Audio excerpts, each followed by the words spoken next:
যশোরে একই জমিতে চাষ হচ্ছে ৬ ধরনের ফসল। এতে উৎপাদনের পাশাপাশি বাড়ছে আয়।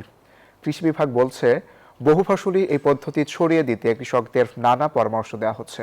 বুলবুল শহীদ খান হিমেলের তথ্য চিত্রের রিপোর্ট। বাঁশের মাচা জুড়ে মেটে আলুর ডগা, তার সঙ্গে জড়িয়ে আছে শিম, করল্লা আর মিষ্টি কুমড়োর লতা। মাচার নিচে হলুদ আর মরিচ গাছ।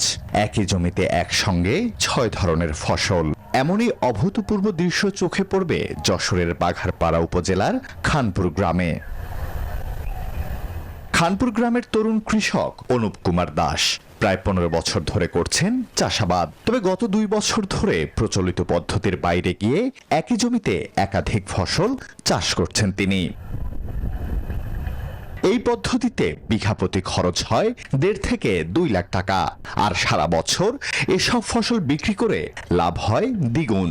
এই পদ্ধতিতে চাষ করে উৎপাদন বেড়েছে দাবি এই কৃষকের।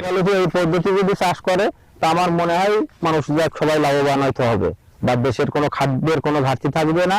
এদিকে লাভজনক হওয়ায় বহু ফসলি এই পদ্ধতিতে চাষে আগ্রহী হচ্ছেন অন্যরাও। লাঞ্চের পদ্ধতিতে চাষ করে মানে সার দেওয়ার যে সিস্টেমগুলো, সেচের যে ব্যবস্থাগুলো, সব দিক থেকে সুবিধা আছে, নিরামি খরচ কম। বিভিন্ন ফসল আসতেছে নতুন নতুন, আমরা সেই পদ্ধতিতে চাষ করতেছি। আরো অনেকে করলে আমাদের লাভজনক। এই পদ্ধতিতে একই জমির সর্বোচ্চ ব্যবহার নিশ্চিত করার পাশাপাশি কৃষকের বাড়তি আয়ের সুযোগ তৈরি হচ্ছে বলেও জানায় কৃষি বিভাগ। একই জমিতে যখন ৬টা আইটেম থাকে, ৬টা ফসল থাকে, সে একটা কোনো রকম যদি লস হয়ে যায় আরেকটাতে সে পুষিয়ে নিয়ে যায়। আশা করছি যে আমাদের কৃষকরা এই প্রযুক্তিটা বেশ গ্রহণ করবে এবং অন্য উপজেলায় আমরা ছড়িয়ে দেওয়ার জন্য চেষ্টা করতেছি। বাঘারপাড়া উপজেলার ১১০ হেক্টর জমির মধ্যে বর্তমানে নারিকেল বাড়িয়া ও বন্দবিলা ইউনিয়নে প্রায় ৪০ হেক্টর জমিতে নতুন এই পদ্ধতিতে ফসল চাষ হয়েছে। Desk report, news 24।